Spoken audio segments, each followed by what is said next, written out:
And a lot of people in the law of attraction community, this may get a lot of hate for me, but I don't really care, because I used to think like this, and I used to think everything would just come to me in a snap of a finger.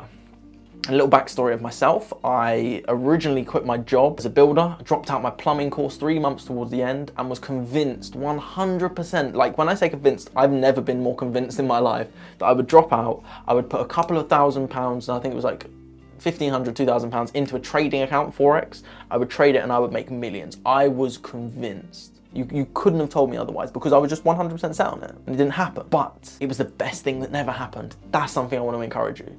It's just because you want it right now doesn't mean it's right for you right now. And it could actually be very detrimental to you, because think of it this way. At the time, I was still taking a lot of drugs, I was still drinking all the time, so I would have spent it on cocaine, if I'm honest. I would have. There wouldn't have been anything else I would have bought, other than I would have like spent it on stupid things. Like if I would have had like hundreds of thousands of pounds, I would have bought a Ferrari and a Lamborghini and all this kind of stuff. I would have bought that back then. Whereas now, my financial literacy is so much more improved, and now I would go and buy an asset that is going to pay me to finance one of those cars. It just makes total sense to me now, because I've studied it and I've spent a lot of years studying it.